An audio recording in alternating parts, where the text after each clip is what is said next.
most likely also face the risk of contracting diseases. In fact, just a couple of days ago, there was news articles from Visakhapatnam where lung diseases have been found to be a major problem in the jails. In jails, there's supposed to be prison legal aid clinics. While the numbers have gone up, they are overcrowded, they're overburdened. So even inside the jail, the access to justice of this accused is going to be very suboptimal, which means longer period of incarceration. As it is, we know that more under trials are spending more time in jails now. Over the last decade, this has increased. The judicial backlog is something that we know very well of, and that would mean that in such a case, the case would be adjourned multiple times, more than a dozen times on average, before the person is finally likely to be released on bail. This is from the, let's say, the victim side. From the duty holder side, let's start with police. Each police investigative rank officer is overburdened with at least 2-3 dozen cases. At least, I'm saying, these are averages. Now, 2-3 dozen cases are not easy to solve if that is the workload. The number of pro bono lawyers under the legal aid system is very low, and we will show you the numbers, which also then, as I said before, reflects in the access to justice of these people. In courts, as it is, there are very few court clerks, and the ones who are therefore handling more than 100 weekly filings, while they are facing 40% administrative vacancies. In jails, similarly, you'll see the severe jail staff shortages. Suppose a headwater is in a jail where there's 150% occupancy and just an average of 20% shortage. They're handling more than 11, more than 12 inmates. That is per headwater. Therefore, what we see is that the person will probably be released on bail only if there is a special campaign and under trial review committees, and if that person is lucky, there's a very motivated pro bono lawyer, then the person likely is going to get a hearing, because the person, remember, is from Jharkhand. Going back to that person is probably perhaps a tribal. The lack of diversity within the judiciary is also going to affect the chances of this person just being understood. The cultural difference is so huge. So if there is a tribal judge, a Santhali interpreter may be provided, and then the cultural context, the barriers could perhaps be overcome, and this person could be given bail. This story is simply to illustrate the lot of statistics that we will show now. And sometimes statistics just tend to drown out the human side, but all our statistics is about the human experience, people who interface with the justice system.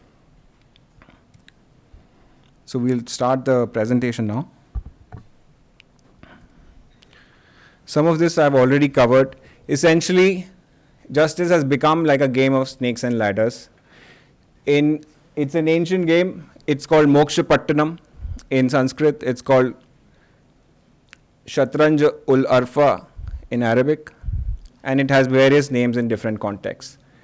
But the snakes we are interpreting them as serious capacity deficits, and the ladders are the sum of the reforms that exist. Having said that, now I simply want to talk about what the IJR is. So the IJR looks at the 4 pillars of the criminal justice system. We cover police, prisons, judiciary, and legal aid, on which individually we rank 25 states, and then overall we rank the state as well. In addition, we have assessment of the state human rights commissions, for which data is extremely difficult to come by. So we do RTI, and this is a process stretching more than 15 months. We have data on 23 state human rights commissions on the same themes as you see on the screen: budgets, human resources, infrastructure, workload, diversity, and time series analysis. Some of you are already familiar. We rank 25 states. We divide them into 2 clusters. of population over 1 crore and above, and then 7 states with population 1 crore and less. We do not rank the AFSPA states and the union territories, but the IJR website and the IJR report, it provides data on every single state and UT. We want to start by talking about representation of the justice system, and we want to start by talking about gender. 90% of women in the police are all clustered among the constabulary. So they are either constables or head constables. Less than 1,000 of them are IPS officers.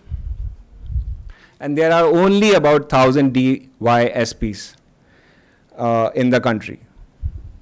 This is a number that I want you to I want you to understand what this means. We are a country of 1.4 billion people, and we have just about 2,000 senior women officers in the country. When we come to the judiciary, we see a lot of improvement, particularly in the last few years, where the subordinate judiciary, there are roughly about 40% women judges. But as we go up the chain in the judiciary, the number just drops exponentially.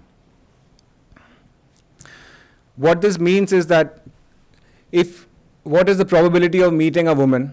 It's 1 in 9 in the police and so on. Paralegal volunteers and panel lawyers, the crucial frontline responders of the free legal aid system, for which over 80% of the country is eligible. We are not saying that. Just 2 days ago, I think the Chief Justice of India also reiterated that fact. So the probability of meeting a woman is particularly low. And what this actually manifests in is the low compliance of MHA advisories on the presence of women at the first interface at police stations. There should be 3 women SIs and 10 women constables in every police station. And as you perhaps can see, that only Bihar comes closest to meeting the officer benchmark. It has 2.4 on average. These are averages. And no other state comes closest to it. Some UTs like Delhi and Chandigarh perhaps meet the benchmark or are very close to it. In constabulary, as I explained earlier, 90% of the women in police are in the constabulary. So we see a few states, about 6 of them, meeting the 10 constables per police station benchmark. But these are averages. So what is the issue? I think that clearly the issue is that we are not hiring women at a rate that is fast enough to really make a difference. So IJR has been doing this calculation for the last 4 times, including this time. So this is the 4th report. And we calculate at the current rates of recruitment, how many years will every state and UT take to get to this notional idea that this is the benchmark of 33%. It should be 50%. Or 45%, but we are sticking to 33% because that there seems to be a policy consensus on it. So most states will take more than a couple of dozen years. Some states like Tripura and Jharkhand will take several generations, so more than 100 years. That is the rate of the inclusion of women in police. While we may see some high-profile women officers, but the reality is that the rate of inclusion of or the rate of recruitment is just too slow to really make a difference. In the courts we've seen, so I'll probably skip the slide, but just take a look, that here too the numbers are not even. So the national average might be close to 40%, but there are states that are not even close to that, are below the national average. I'm sticking in this presentation only to the large states. The small states we have dealt with in the report, and in the interest of time, I will not be really talking about small states unless specific questions come up. We've looked at the diversity of gender, the presence of women. Now I want to talk about the other big concern in a country like India, which is the rural-urban divide. While most of the 18,000 odd police stations are still in the rural areas, the trend between 17 and 23 indicate that both kinds of police stations, urban and rural, they are facing much more workloads in terms of population and in terms of area. And while this is happening, nationally, the number of police stations in rural areas has come down by over 700 police stations. This is the area slide, and you'll see that the national average of area covered by a police station in urban localities is about 20 square kilometers, and in rural areas it's about 330. The other representation of the various communities, the SC, ST, and OBC communities and groups. We yesterday marked Dr. Ambedkar's anniversary. So this slide is essentially showing you how many states meet their own quotas. This is not any common quota of say 33%, meet their own quotas. So the highlighted states are the ones that meet their own quotas, both in SC officers and in SC constables. There is a clear difference that you are able to meet your quotas more among the lower ranks in the police as compared to the officer ranks. So only 4 states meet. And journalists in the room and on the call know really very well where the largest populations are of each community. I mean, there would hardly be a state where all of them are not present in substantial numbers. So this is the SC. When we come to the scheduled tribes, we find that there's hardly a difference. In fact, the number of states meeting even the quota in constabulary has come down to 8, while the ones who meet officer ranks quotas has increased by 1. Do keep on noticing if there is a commonality in between the different quotas. The third quota is on the OBCs, and here you'll see substantial increase, and you can see the number of states that have been colored. So these quotas among OBCs are being met much more, both in officer ranks as well as in the constabulary. This was the police. Now coming to the representation of SCs and STs within subordinate courts, this data set became public about 3 years ago for the first time, and then again this data was accessed in March this year, and this shows that there is a really low representation even in the district judiciary. So we have just about 5% STs and 14% SC judges. Nearly more than half of the posts reserved for STs and about 30% for SCs are vacant. The table, and all of this is in the report, or the table is showing you who has met how much of their quota. So let's take Bihar.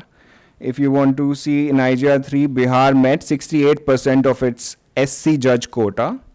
In IJR 4, the latest report, this increased to 74%. So still 25%, 26% posts are vacant.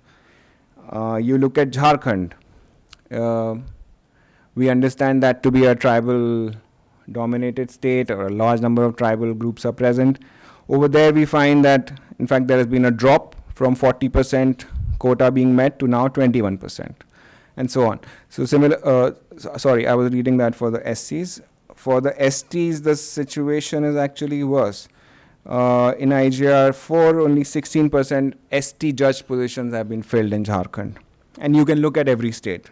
If you want to look at Kerala, that's also at 9 in IJR 3 and 16 in IJR 4 in ST judges. And by and large, the number of blues is much more in the OBC category for SC judges, for the district judges, I'm sorry. So the lack of representation has real life implications, particularly for people from these groups, as they do remain marginalized, as report after report, committee after committee has reiterated. The next slide is a further information about the other states, so perhaps I will skip it and go to the next one, which provides certain key highlights. Well, Karnataka, since IJR 2019, which is the first time we put this ranking out, has remained the only state that meets the SC, ST, and OBC, all three, within the police.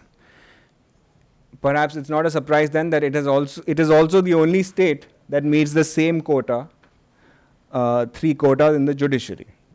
While the other states are yet to meet all three. They may be meeting 1 out of 3 or 2 out of 3, different combinations, but no other state meets all the 3 quotas in both police and judiciary.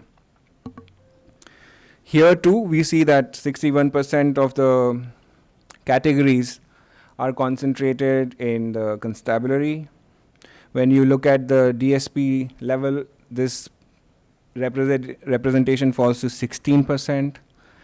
And finally, in the high courts, since 2018, out of the about 700 odd judges that were appointed, only 37%, which is about 5 to 7%, were from scheduled castes or scheduled tribes. Sticking with the judiciary,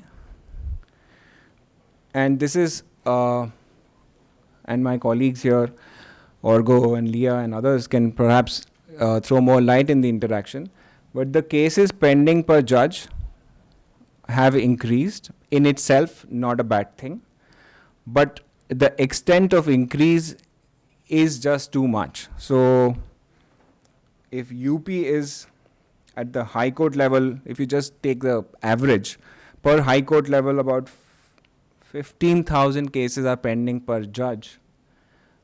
You can well imagine how many years you will have to wait for your case. Similarly, in other states, in small states, if you look at Himachal Pradesh, you look at Goa, coming to some exceptions. In Karnataka, the cases pending per high court judge has actually come down a little bit. Similarly, in Jharkhand, it has come down. Well, this is also linked to the way the high court vacancies are filled. So perhaps one could say that this is not the best reflection or the most accurate reflection. But let's see what is the situation in the subordinate judiciary. Here we have, let's take an average. At least 1,000 cases pending per subordinate judge. At least, I'm just taking a lower benchmark. There are roughly 20,000 judges in the district judiciary for our country, and the caseload is just too immense. Out of the 5 crore cases, about 4 crore are just in the district judiciary, and you therefore see that the courts have actually remained the last resort for people to go to. Again, referring to the Chief Justice, it is for very good reason that he has said that in certain states, civil suits are turned into criminal suits, and where does it all end up? It all ends up increasing the caseloads of the judiciary. The other trend that is really alarming is that the share of these cases pending over 5 years has actually started growing up again. 2 years ago, we found that this was improving. The share of 5 years, cases pending over 5 years had come down.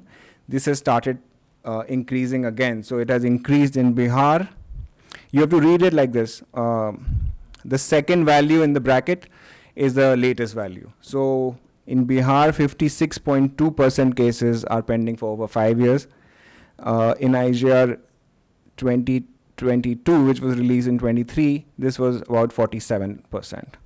Similarly, you will see that it has increased in Uttar Pradesh, it has increased in Maharashtra, and so on and so forth. This is a further disaggregation of the case pendency by duration. So the left one is basically 0 to 5 years, and you will see that Allahabad High Court tops the chart here. We had also seen it in the previous slides. And then your all India average of cases pending between 0 to 5 years is 50, roughly 49.3. The all India average for cases pending more than 20 years is nearly 25%. How are we going to address this backlog? Are technological solutions going to be enough? All of this we can discuss. But one big reason for this pendency, which is not talked about perhaps that much, of late there has been a lot of discussion around it, but one big reason is the forensics department. In every state, this remains perhaps the weakest link in terms of the servicing agencies that are supposed to help in the journey of a case to move it forward. And while you can look at the graph, the broad point is this, that roughly 10,000 positions have been sanctioned.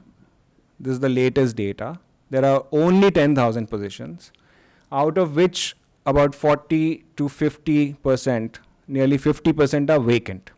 So every criminal case and a lot of civil cases, they have to rely on forensic information, forensic reports and so on.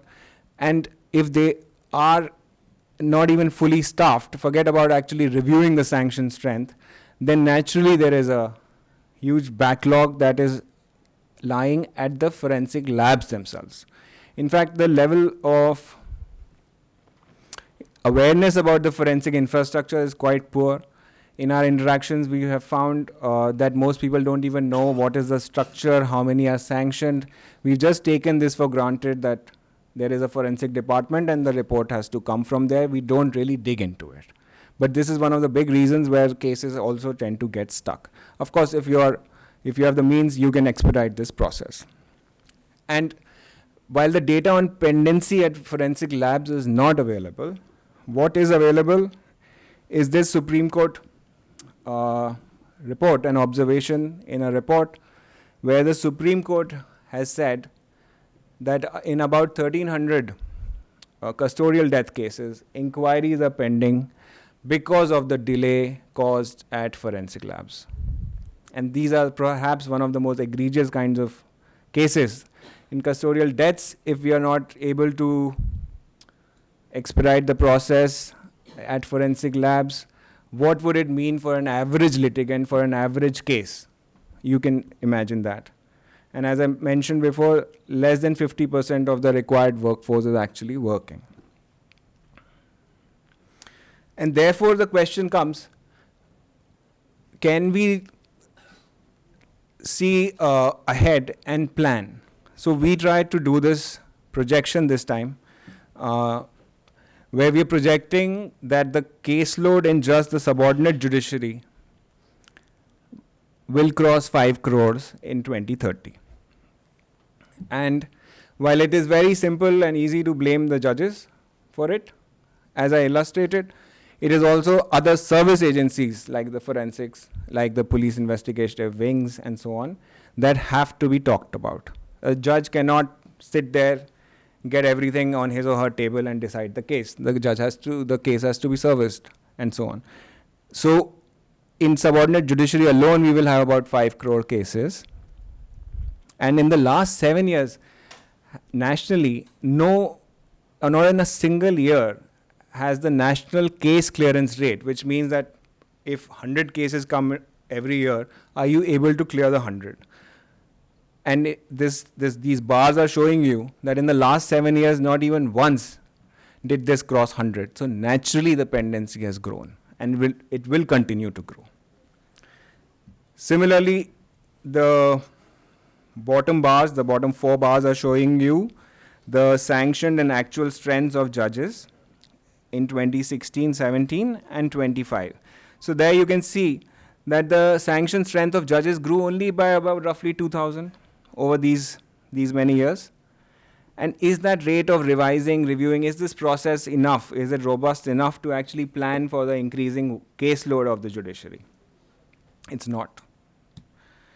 Similarly, this is a projection for high courts. I will not detail this out, but the way to read it is the same. In high courts, we'll have about 60 lakh cases. This is a projection. There are caveats that are mentioned in the report, and you can look at it. The high court judge strength has been revised even less since 2016-17. However, when we come to the police, we see that police sanction strengths are revised more frequently and to a greater extent. While for the experts in the field, this may not be news, I think it is for us to understand as researchers, journalists, reporting on these issues, that the sanction strength of police is revised much more. It is around 20 lakh now, and it will probably be revised much more. So we are also projecting the civil police. We only look at civil police plus DAR. What would be the civil police sanction and actual 5 years later? We would be at about 20 million. 2 million, so about 20 lakh police. We are at right now 16 million, 1.6 million or so. So this is to illustrate that our police to population ratio is improving. In some states it's improving much more. Perhaps it is seen as a way of also giving employment, especially in those states where opportunities are not in abundance. There police jobs, especially at the lower ranks, become a way of winning people's favor as well. When we look at the last 10 years of prisons, the situation has only grown dire. And while I will not talk about each of these pie charts and the bars here, the broad point I want to make is actually on the next slide, which is that because of the delays that we have seen so far in the presentation and the increasing workloads of the judiciary, what we see, and remember the migrant worker from Jharkhand, that more under trials are spending more time in jails today. So in 2012, if nearly 80% went out within 1 year, in 2022, just about 70% could manage that. You see the last sliver in the first horizontal bar, which is 0.8, which is telling you the number of under trials who spent more than 5 years in jails without being charged, without being held guilty. Imagine you're in jail for more than 5 years without being held guilty. That share has grown from 0.8 to 2.6. This is a percentage, so we are talking about thousands of people who have, and thousands more who are spending more time in jails. Now, the national occupancy we know is about 131%, thereabouts. This national average hides a lot of state level variation. And the state level variation also hides a lot of jail level variation. So this time we have tried to show in more granular detail how many such jails are in India which have remained have had occupancy above 250% over the last 3 years. Not 1 year, over the last 3 years. There are 34 such prisons that have remained occupied with 250%. So at least more than, so in one person's space, at least 1.5 other extra people are living.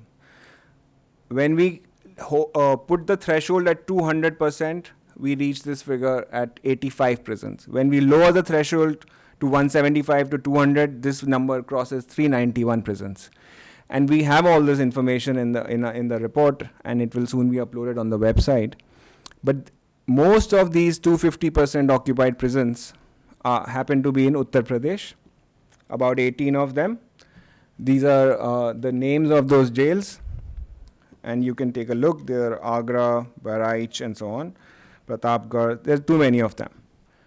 Delhi, the national capital, also has such jails. Then there is a jail in Bihar, Assam, West Bengal, Uttarakhand, Maharashtra, Madhya Pradesh, and Jharkhand. So these are the chronic jails. And what can we do to decongest these jails? As a point, I just want to say that in the last report, Odisha had done quite not so well on prisons. Since then, it added 10% capacity to its jails, which is the most in the country. What 10% means is that it added 2,200 capacity. So 2,200 more inmates can stay now in Odisha's jails, and that has helped it reduce its occupancy quite a lot. This was due to an intervention by the Chief Justice, the then Chief Justice of Odisha. And just fortunately, the IJR data, along with our colleagues from CHRI, they were also part of, they became in a way part of that process. So why do we have a lot of under trials in prisons? It's not like we don't have mechanisms. We have mechanisms. These are the under trial review committees that are supposed to work regularly to identify eligible under trials and recommend them for release. The chart on the left is showing you the performance of the NALSA's UTRC campaign. There you see, say, about 100 prisoners were recommended. Chhattisgarh released the most and Telangana released the least between April and December 2024. The right-hand chart is showing you the same thing, but since 2019 to 2023. So you have last year's performance of the NALSA special campaign, and then you have a year-wise comparison nationally, and that number is struggling to reach 50%. So this is raising deeper, bigger questions about who we put in jail, what do we charge them with, what is the access to justice they get at different steps, different stages, and then finally, why is the UTRC's recommendation, and perhaps Dr. Raghavan and Gagan and others can weigh in on it later. But the UTRC needs to be strengthened. Linked to this UTRC mechanism, which is under legal aid, comes the serious issue of paralegal volunteers. Can we have a health system without Anganwadi workers, without Ashas? Similarly, can we have a justice system without frontline workers, such as paralegal volunteers and panel lawyers? We won't talk about panel lawyers just now. But you see the numbers from 2019-20, the number of just those who were trained, it has come down from 64 to 53,000. PLVs are falling in numbers. This is a national issue. It's not specific to one state. We have not caught even a single state where this number has actually gone up. If there are issues about PLVs, how they are trained, how they are deployed, those have to be sorted instead of throwing the baby with the bathwater. And the other thing to notice here is that while authorities say that they have trained a certain number, the number actually deployed is typically 1/3 of the number trained. So when you deploy, you have to pay, and you don't have to pay Microsoft salaries. You have to pay something very nominal. And that also the system is not really doing. And therefore, you train fewer and fewer every year, and you also deploy less. Therefore, the people who really need legal aid, the free legal aid the most, are not being provided with that service, with that public good. PLVs, just you can see where they're deployed. They're supposed to be deployed at police stations, at legal service clinics, at juvenile justice boards and CWCs, jails, and so on. So they are actually supposed to be there at every single point of the journey. And as a result, the PLV per lakh population is going down across the country.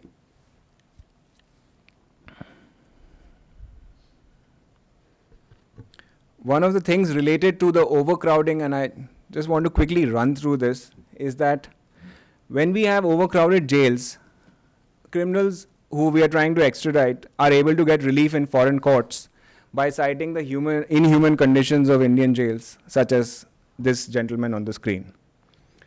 And this is something, okay, we may say we don't want to do it for criminals, but we should do it at least for the criminals that we are trying to extradite. Therefore, we should project and plan for our prison capacity, and the IJR is doing that projection, and it is saying that in 2030, we will have nearly 7 lakh inmates. At this current rate, it can change. But at the current rate, we will have 7 lakh inmates, while our capacity, which is the top bar, or the top line graph, will only grow to 5.15 lakh. So this gap, the gap of roughly 1.5 lakhs or something, can only be met if we want to keep the occupancy to 100%, can only be met if we add nationally about 20,000 odd capacity across our 1,300 odd jails. We are not doing that. On average, we add about 5 to 10,000. I'm being very generous with 10,000. As I said, we had Odisha at the most capacity, and that was just 2,200 inmates. So how do we plan to add 22,000 extra capacity year on year to fill this gap till 2030? We can't just dismiss them that they'll probably, the inmates, they've done something, so they are in jail. Why talk about it? And therefore, there will be a cascading effect on prison occupancies, on workloads, and so on. I think those interested can go into the detail. These graphs are present in the report.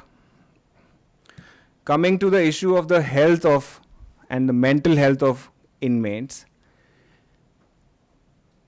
this is something that really does come up in meetings and conferences, and a lot of noble thoughts are expressed. But on the ground, states about 25 states have still not sanctioned positions for psychologists, for mental health professionals.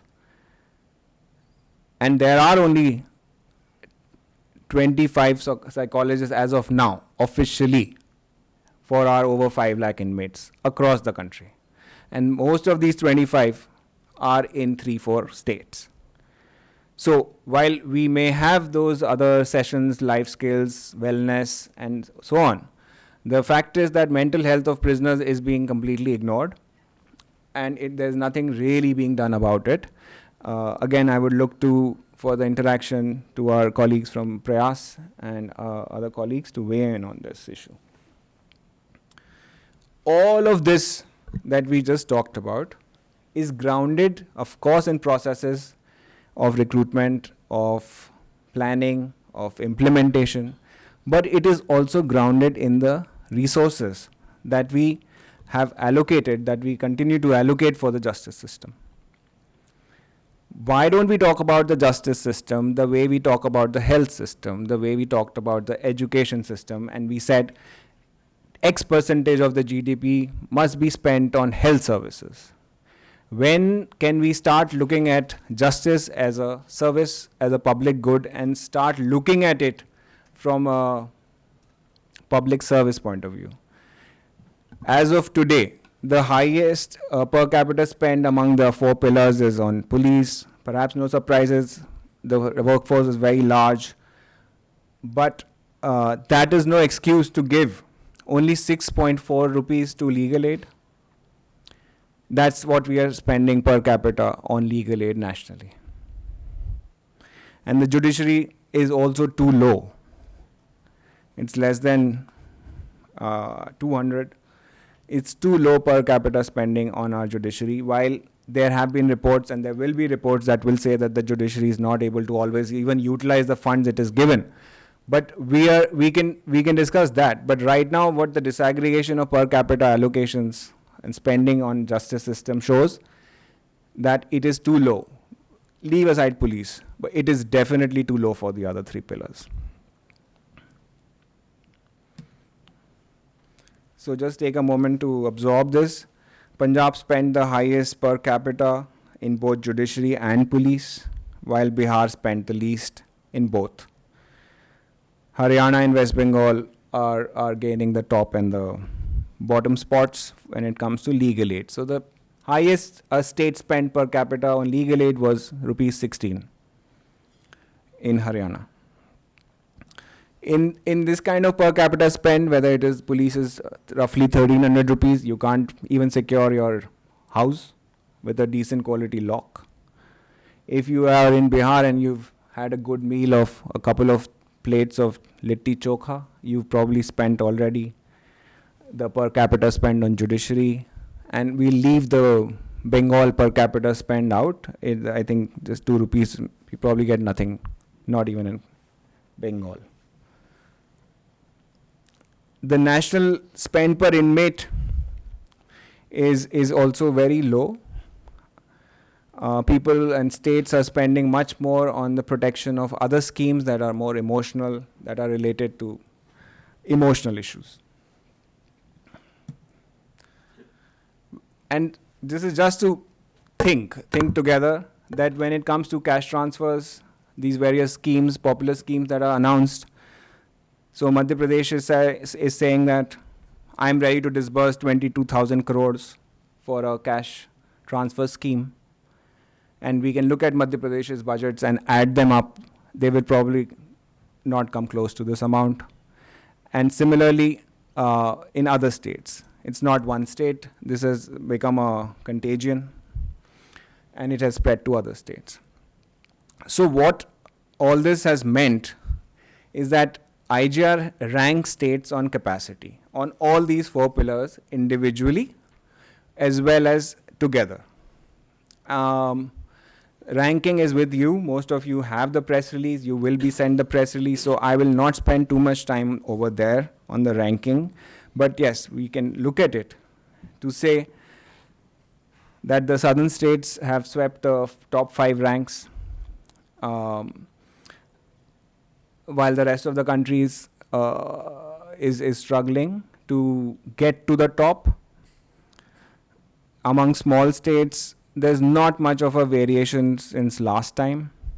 And we can look at it and we can answer your questions on why which state topped, for what reasons, should you have those questions.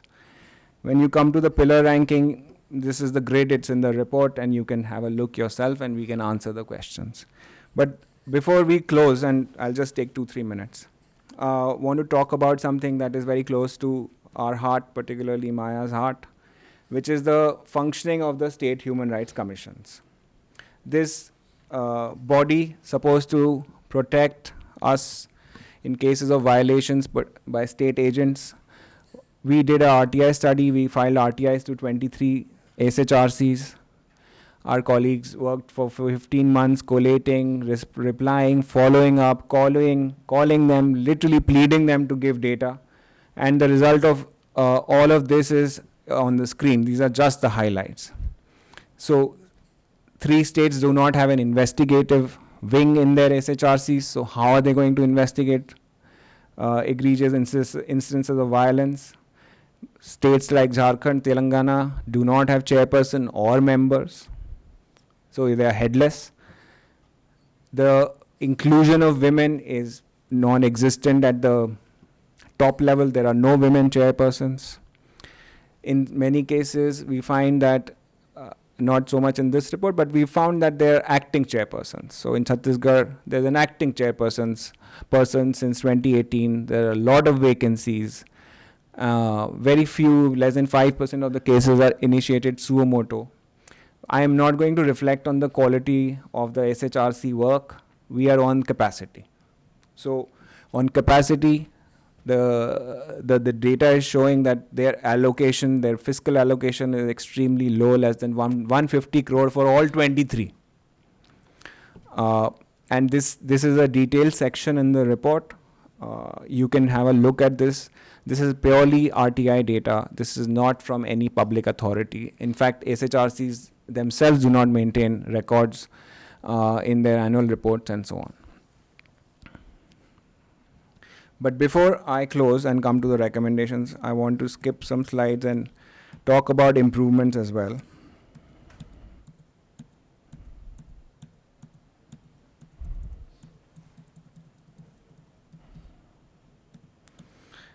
No, this is just funny. We have improvements.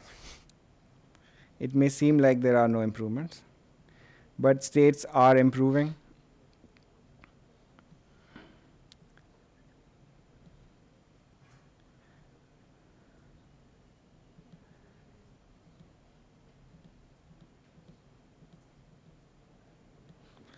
And in fact, there the results are counterintuitive. So you would think that Bihar, Uttar Pradesh, and so on are not improving. but everybody is improving. The share of women has increased. It has just not increased at a fast pace. So this slide is showing you that out of about 70 common indicators between the IJR 3 and IJR 4, Bihar improved the most on 47 indicators, followed by Chhattisgarh, Odisha, Rajasthan. Then you have 2 southern states. Then Punjab. Uttar Pradesh has improved more than half of the states. And Uttar Pradesh has improved because people have a lot of interest in Uttar Pradesh, India's largest state, the largest police force, largest budgets, and so on. It perhaps needs even more time and more resources to really come up in the ranking on capacity, because it has had to, states like Uttar Pradesh, Bihar, MP, etc. have had to start from a very low base, and so they are also improving a lot more. And so this improvement slide can be referred to, and if there are any questions on which exact indicators they have improved, we can provide those to you. Finally, what I want to say on behalf of the IJR team, the steering committee, is this: that justice report is about hope. We are not giving up on the system. We have faith in the system, and therefore we are tracking the system's capacity. We are not here to say there's everything only bad. There are improvements, as I've shown you, but at the same time, we cannot say there is any magic silver bullet. There is no magic wand. There are a bunch of solutions. Some of them are on the screen, and some of them can be discussed in the interaction.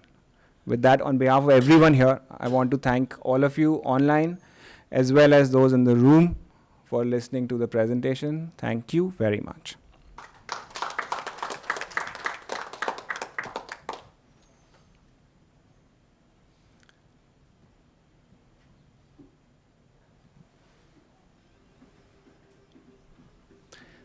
So we can take a moment, and if there are any questions, comments, observations, everything is welcome. Thank you, Orgo, for joining, and Happy New Year again. There's a lunch.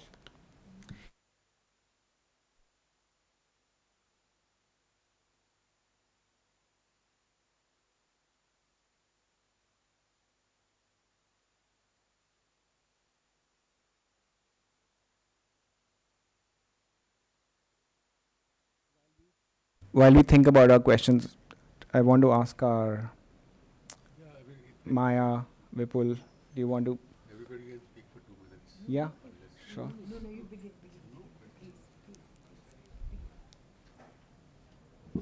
Take the mic. So many people in the steering committee are actually from journalism backgrounds. Vale is a journalist. Can I say former journalist? No. A journalist is always a journalist. Huh? Politicians and journalists. They don't retire. So, I mean, he's a journalist of many years. I'm a journalist of many decades. And all others are columnists. Venkat writes every week. I mean, more often than I've written when I was an active journalist. And everybody else has been writing, Vijay, Gagan, Leah. And Maya is the champion. So we are all, what it does to us as journalists is, भैया मुद्दे की बात करो, आप क्या क्या रहे हो, है ना? So मुद्दे की बात ये है कि when you do comparisons, you suddenly start seeing things coming up. They jump at you. You know, you compare UP with UP, and you see where was it earlier, where is it today? Is it going in the right direction or is it going in the opposite direction? You compare UP with the neighboring states or the state which is equal to UP in area or in population. So you compare larger states with larger states, smaller states with smaller states, states with similar kind of challenges. You compare them and you suddenly start seeing the picture, you know, and then a lot of things that you see in the slides and also in the graphics, you know, when you go into the details, you suddenly start seeing a very different picture within India. You see that the better states are doing very well. Take any example. Say you say that 155 is the number of policemen per lakh population. So our own benchmark, Indian benchmark is about 197. I mean, sanction strength is around 197. And we have 155. But when you see within this, you start seeing that the lowest is as bad as 81 per lakh, that is in Bihar. And the highest is very good. So we also get another lesson that we can actually, instead of running abroad and seeing the best practices in this country or that country, we can see the best practices within India and say, how has Kerala done a lot of things better than others, or how's Karnataka doing better than many other states, or how Andhra Pradesh is doing. So you, within data, you look at things and it starts making sense to you.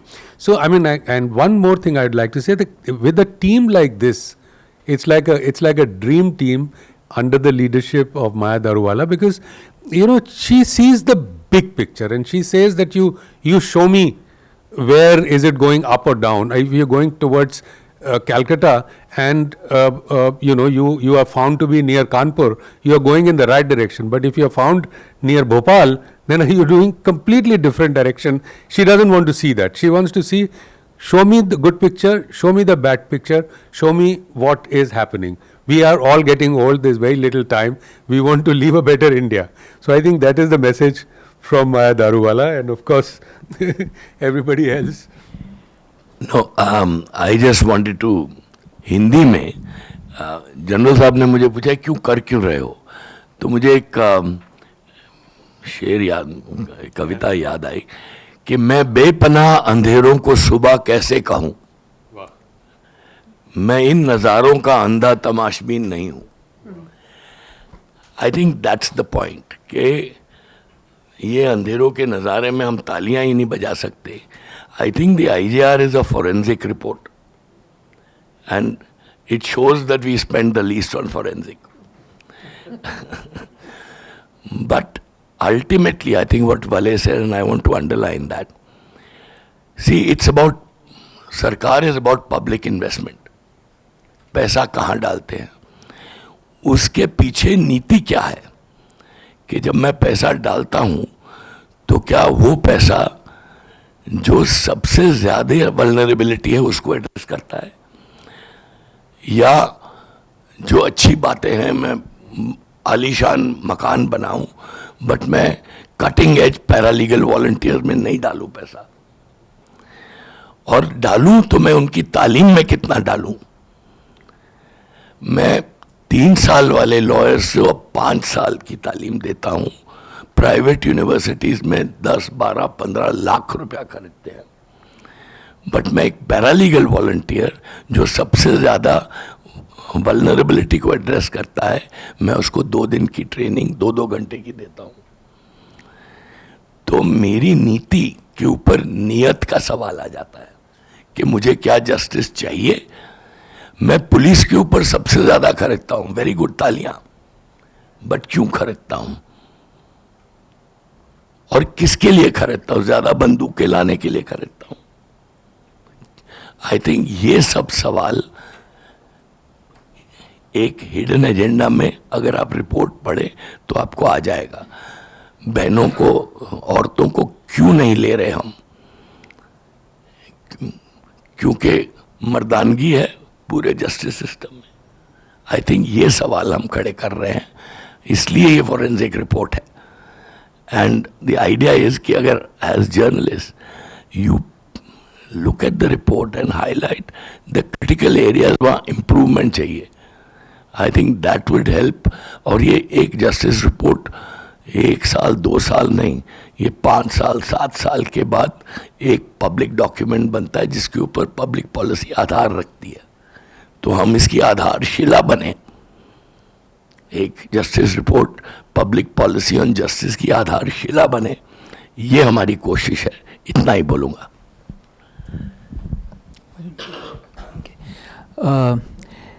See, the big picture is समाज में crime बढ़ रहा है और serious crimes बढ़ रहे हैं और when that is happening, the public narrative is all about increasing punishment. Whether it is our parliamentarians or legislative assemblies, every time a heinous crime comes up in the public arena, through the press, then all we do is change our laws, make capital punishment and put them behind bars for life. But we find that the incidents are going on happening. So there is a public perception कि अगर harsher laws होंगे तो crimes कम हो जाएंगे, but वो नहीं हो रहा है. तो एक समय आता है जब उसके बारे में सोचने की ज़रूरत है कि laws तो आप change करते जा रहे हो, आप harsher laws ला रहे हो, लेकिन उससे crime rate कम नहीं हो रहा है, harsher crimes कम नहीं हो रहा है. और India Justice Report is an attempt to speak to the people to say कि capacity को जब तक आप strengthen नहीं करोगे, ये problems solve और partially भी address नहीं होने वाले. अगर आप देखोगे कि 30 to 40% vacancies हैं across the justice pillars, judiciary बोलिए, आप prisons बोलिए, police बोलिए, between 30 to 40% vacancies है. तो already overcrowded jails में अगर 30% vacancy है, तो what kind of human rights violations are you going to expect? वो जो jailer है prison में, वो 14 घंटा काम करता है, उसको छुट्टी नहीं मिलती है, so he is likely to take out his frustration on someone or the other, and it's going to be the most vulnerable person in that situation. दूसरा मैं ये कहूँगा कि इंडिया जस्टिस रिपोर्ट का ऑब्जेक्टिव है एक पब्लिक डिबेट छेड़ना, और ये रैंकिंग का जो ऑब्जेक्टिव था वो भी सिर्फ पब्लिक डिबेट छोड़ने के लिए.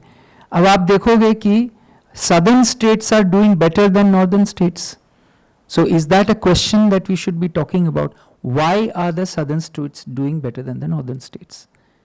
Is it the fact that governance by and large is better in the southern states than in the northern states? So these are the kind of questions जो हम इंडिया जस्टिस रिपोर्ट के publication से एक debate छेड़ना चाहते हैं, and at some point the India Justice Report should be as popular as the ACER report on education, and that is why we are working towards reaching that point. Thank you. So just building on everything the other panelists have also said, I work with Daksh, which works on the judiciary. So as media persons, I'd urge you to treat the data that's been presented in IJR as a starting point and dig a little further, because a lot of the reporting on the justice system is quite superficial. So if we talk about courts, which I am most familiar with, everybody talks about, okay, say 5 crore cases are pending now in India's courts across various levels. But what does that actually mean? How long are these cases pending? What is actually counted as a case even, differs from state to state. These are things that need to be highlighted. In some states, interlocutory applications are counted as a separate case. So obviously then we are overestimating the number of pending cases. When is a case actually pending? As the problem also is that as soon as a case is filed, now we treat it as pending. It's not an alarming situation as soon as it's filed. How many cases are actually what we call ripe for trial, ready for trial? How long are cases stuck in administrative stages, notice, service, summons? And connected to that, the shortage of staff. I mean, so much attention is paid to shortage of judges, but what about shortage of staff? It is staff who are actually running the courts. And if you see across states, there is a shortage at High Court and subordinate court level when it comes to staff. So I'd like all of you to dig in a little deeper into this. When we talk about, say, forensics, again now, there's a lot of attention on this. Criminal cases are really getting delayed because there are delays at the forensic analysis level. From what I've heard, what's happening is that the police are routinely sending like cell phones for forensic analysis, even in cases where it's not needed, you know. So, you know, maybe look at how do you train police better to make that judgment. Is forensic analysis needed in this case? Does every criminal case need forensic analysis? So, you know, this is a good starting point. This is giving you a big picture, but please dig little deeper. You'll get really interesting stories on where the problems actually lie and where the solutions can be found. मैं उस बात से अपनी बात को शुरू करना चाहता हूं जो वलय जी ने अपने प्रस्तुतिकरण में बोला। कल ही मैं बैंगलोर से आया वापस। बैंगलोर का रहने वाला हूं, दिल्ली में काम करता हूं, बैंगलोर में ही काम करता हूं, इसलिए की छुट्टी है। आजकल जो हमें वहां पर सरकार की तरफ से बहुत ज़्यादा जो सुनने को मिल रहा है और विपक्ष की तरफ से जो कंप्लेंट्स आती रही हैं वही है कि इतना पैसा सरकार ने जो गारंटी स्कीम्स पे खर्च कर दिए तो बाकी विकास के काम के लिए पैसे है नहीं सरकार के पास। कर्नाटक में बहुत बड़ी समस्या है, यहां तक कि आशा वर्कर्स जिनका जिक्र वलय जी ने किया धरने पे हैं, तनख्वाह बढ़ाइए। तनख्वाह बढ़ाते हैं तो मुश्किल से 100-200 रुपए बढ़ता है। और जो आंगनवाड़ी कार्यकर्ताएं हैं, सारी महिलाएं हैं, वो भी स्ट्राइक पे हैं। फ्रीडम पार्क करके है बैंगलोर के बीचों बीच, एक ज़माने में वो सेंट्रल जेल हुआ करता था। लिया बैंगलोर से हैं, वो जानती हैं। वहाँ पे वो भी अब धरना लगाए बैठे हैं कि हमारी तनख्वाह बढ़ाओ। तो वाकई क्या पैसे हैं नहीं और गारंटी स्कीम्स पे खर्च करके पैसे सारे खत्म हो गए कि विकास के लिए कुछ बचा नहीं, पुलिस में भर्ती करने के लिए बचा नहीं, क्योंकि पुलिस में अगर भर्ती करो तो एक बार का खर्चा नहीं होता है ना। 30 साल का उसका जो करियर है पुलिसकर्मी का, वो पूरा खर्चा सरकार को भरना पड़ेगा।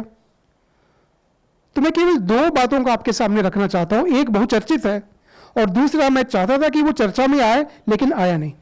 बहुचर्चित विषय सबसे पहले, जो बड़े बड़े पूंजीपति और उद्यमी लोग जो कर्जे लेते हैं बैंकों से और फिर लौटाते नहीं हैं, आज की तारीख में खुद केंद्र सरकार का कहना है कि 14.5 लाख करोड़ रुपए से ज्यादा है।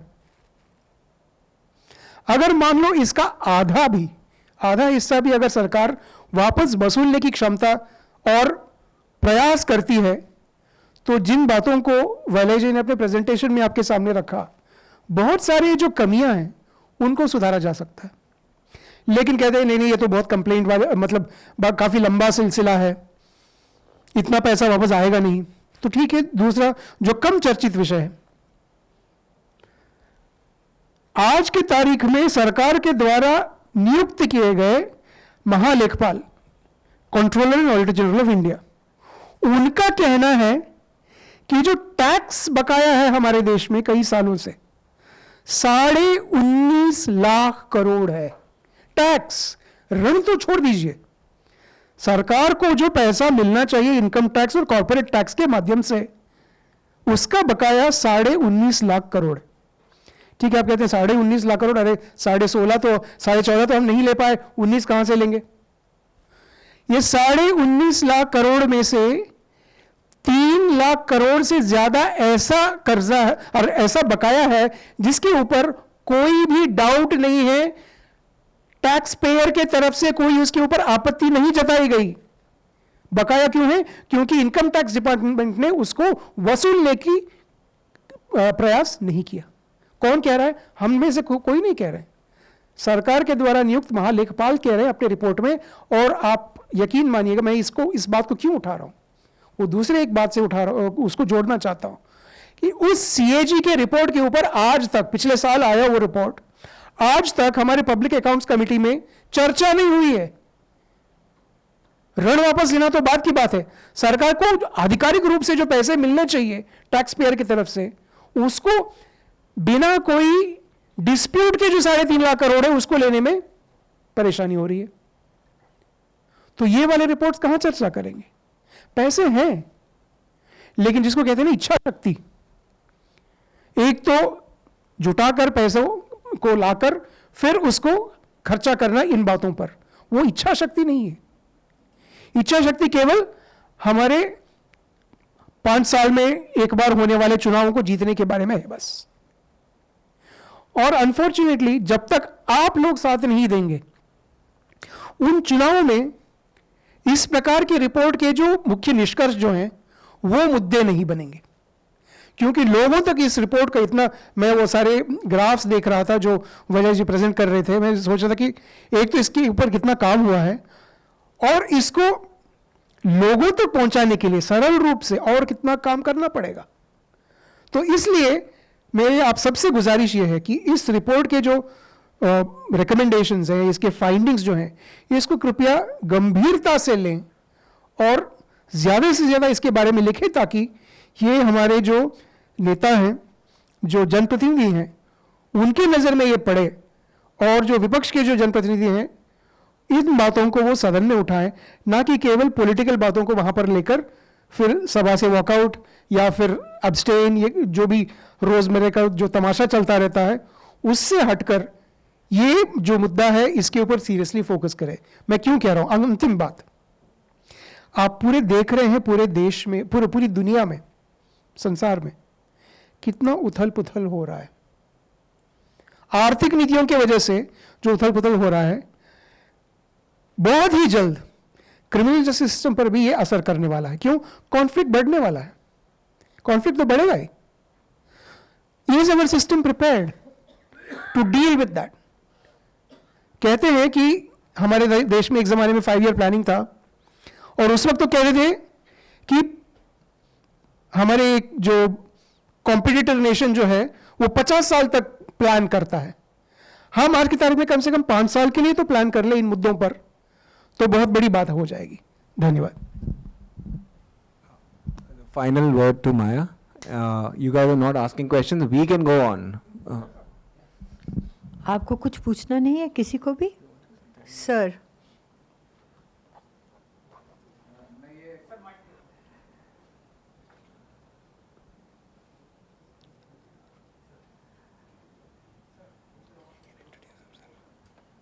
it's okay. This is General Nilendra Kumar, who runs a series of podcasts on very many topics. Sir. सबसे पहले तो मैं आप सबको बहुत इंडिया जस्टिस रिपोर्ट से जो भी संबंधित हैं आप सबको बधाई देना चाहता हूँ। बहुत आपने तारीफ़ काबिल काम किया है। कुछ मेरे ऑब्जर्वेशन हैं, कमेंट्स हैं और हो सकता है उसमें आपको मेरी नासमझी लगे, तो do overlook that, but nevertheless I want to flag certain issues. पहली चीज़ ये जो कहा, मुझे सुनने में आया कई मरतबे RTI, तो उससे मेरा ये ऑब्जर्वेशन है कि ये जो रिपोर्ट आप बना रहे हैं और इस पर 4th एडिशन लिखा है, तो इसमें जो कंसर्न्ड एजेंसीज़ हैं, जैसे कि मैं समझता हूँ BPRND हुआ या सुप्रीम कोर्ट हुआ, या हम जस्टिस की बात कर रहे हैं, ministry of law and justice, MHA, Finance Commission of India, the departmental committees of the Parliament and also at the state legislature, NHRC, National Commission for Women, the National Legal Services Authorities. तो मैं ये मान लेता हूँ कि उन सबको भी आपकी ये रिपोर्ट जा रही है, और न केवल कि आप उनको सिर्फ फॉरवर्ड कर दें, उनके साथ अगर आप डायलॉग करें इसके ऊपर, तो उसकी भी मेरी दृष्टि में ज़रूरत है। ये ठीक है, शाम को जस्टिस लोकुर साहब आएंगे और वो भाषण देंगे, उन्होंने बहुत सारे डिसीजन भी लिए जब वो जज थे, लेकिन इसको फॉर्मली उनके साथ बात करनी चाहिए जो आपने ये इतना मेहनत का काम किया है। ये पॉइंट उधर से ऑलरेडी आ गया कि जितना कैपेसिटी बिल्डिंग के लिए फंड्स की ज़रूरत है, शायद उसका कुछ कोरिलेशन आपको निकालना चाहिए कि जितने हमारे पब्लिक सेक्टर बैंक्स हैं और इनके जो नॉन परफॉर्मिंग एसेट्स हैं वो कितने हैं, और यहाँ पर हम कितनी पैसे की बात कर रहे हैं। ये पॉइंट आया था अभी कि हेल्थ या education is also a service, तो उससे मैं ये सोचने के लिए बाध्य हुआ कि ये जो हमारा एक्ट है, ultimately it is the I suppose the income tax act, जिसमें कि कॉर्पोरेट सोशल रिस्पॉन्सिबिलिटी का आया. Why can't the state, why can't the model or the central or the district prisons be equated with a service? They are performing a service, and therefore जो corporate sector CSR में लगाता है, अगर वो किसी school में लगा सकता है या और बहुत सारी चीज़ों में, तो इसमें भी लगाए. ये इशू भी डिबेट करने का हो सकता है. तो ये जो हमारे नॉन परफॉर्मिंग एसेट्स हैं, जो लोन्स राइट ऑफ किए जा रहे हैं, या जैसा कि अभी आपने कहा कि टैक्स अनरियलाइज्ड है, तो उन सब के साथ भी ये कैपेसिटी बिल्डिंग के लिए जो रिसोर्सेज की ज़रूरत है उसका कुछ कोरिलेशन होना चाहिए. चूँकि मैं फ़ौज में रहा और वहाँ पर भी मैं जज एडवोकेट जनरल में था, तो ये मुझे ये नहीं समझ में आया कि अगर हम क्राइम्स की बात कर रहे हैं तो जितना मिलिट्री का ताल्लुक है, it is not merely this summary court martial, district court martial, general court martial, जो arm forces special power act हैं. For some reason you have just left out of your purview those states which are having the arm forces special power act. And there are very many cases, whether of domestic violence, whether under Official Secret Act, whether Prevention of Corruption Act, within the service domain. Why shouldn't there be an oversight over that? उन सब से भी a huge, substantial portion of our population is affected by those cases. Whether it is the serving people, whether it is the ex-servicemen, whether they are their family members, and therefore this valuable expertise that is being put into action should also be extended to that domain, maybe from the 5th edition or whenever you choose to do so. Well, these are my observations, and I would further like to once again commend the remarkable work that has been done by you all. Thank you. Thank you, General Saab. I can't remember all your points, but if you remind me, I will talk about them. What I wanted to say was that this is the fourth report. Yeah. As we go on, we expand. We are looking to answer your question and something that Venkat touched on.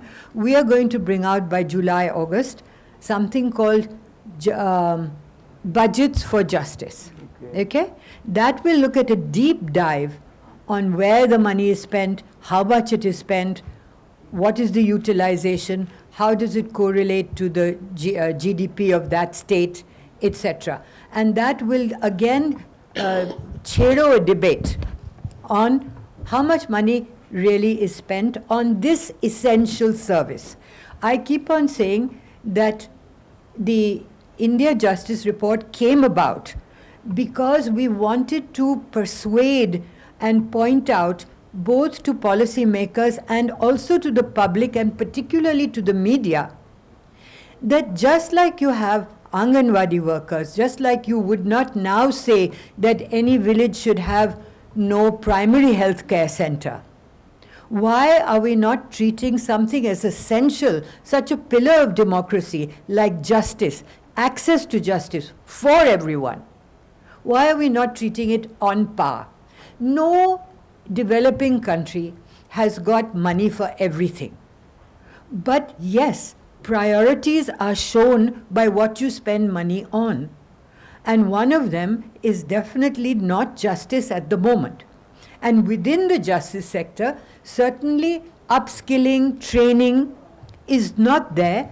And yet you are asking the police and the judges and the legal aid, you are asking them to uphold the pillar of democracy in a rule of law country without upskilling the people who work there and keeping them short. So these are the kinds of questions. Do I talk to Do I talk to the National Human Rights Commission? Do I talk to the MHA? Do I talk to the DOJ? Do I go to the states and talk to the bureaucrats there? Yes, I do. Yes, I do. And they point out that it is an extremely slow and complex and interconnected machinery. If you talk to the AG of a state, he will point out to the finance. If you talk to the finance, he will talk about the legislature. And the more knowledge we have and the more knowledge we can put into the public, the system is not fixing itself. The things that we are pointing out over 5 years have been there for 10 years, have been there for 70 years, and are accumulating in dysfunction. So the idea is that we, the people, should also be armed with the knowledge to make the noise that asks and demands justice. As I said, no politician in his right mind can say, I will not give you a school. But why won't you give me a court close by? Why won't you create mediation centers? Why won't you have a counseling center in a village for me? That is the kind of debate that we must have. Now, I am told by my colleague that there is lunch and there is outside. So if nobody has any burning question, Madam has a burning question.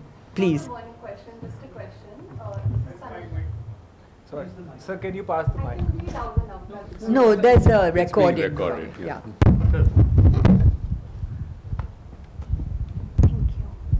Hi, I'm Tanishka Sodhi from the Quint. Thank you so much for such an essential and extensive report that you guys have put out. I wanted to understand the previous editions of the IJR report. How have different state governments and departments of the criminal justice system engaged with it? Have they taken in the findings and recommendations to try and better their own record, or has there been no engagement from their side on this? I answer that in a very tentative way. There's definitely engagement. Whether the engagement is articulated as come and see me and talk to me because I'm worried about this, it's not there. But in Karnataka, for instance, the last but one, it's about 3-4 years ago, the chief secretary called all the senior bureaucrats and heads of department and said, look, this is what is being said about us. And that was at a time when Karnataka was not at the top of its game. In the last two reports, it is. Is it due to us? I can't say. But it is somebody is paying attention. In Orissa, we held a 2-day meeting with the National Law School there. The Chief Justice, who was listening to a public interest litigation on prisons, listened to all the statistics and then asked that our statistics should be joined to the amicus. And from there was a definite and a demonstrable change in the way the prisons worked. Staff were increased, accommodation was increased, funding to the prisons was increased. And so you do have these episodal things. And the states that are doing better, they do engage more. The states that are not doing as well, they have their problems. They know their problems. And I am sure that they take account of what is happening and want to do better. That was that last slide about the improvements. And it's simply that the public at large is not as engaged with the delivery of justice, because 9/10 of people don't actually have to engage with the court or engage with the police or engage with the prison. So it's difficult. Whereas everybody wants a child to be educated or everybody wants health care. So from that point of view, come in with a disadvantage. But that is exactly the disadvantage that we as a group are trying to overcome.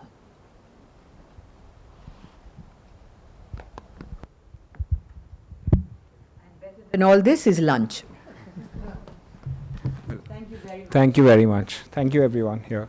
Thank you. Yeah, one second. We can go off live. We'll just take a photo, Moin. Can you please? Yeah.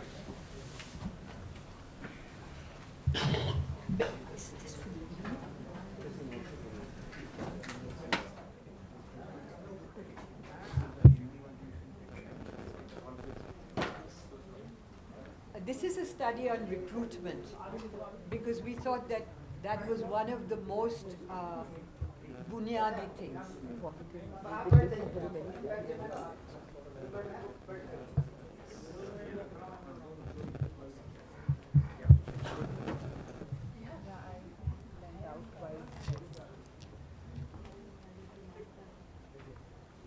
Okay, Maya, just pose. Pose for the photo. Hold it. Yeah, okay, okay. Which one? Thank you. Bas. Thank you. Okay, now lunch.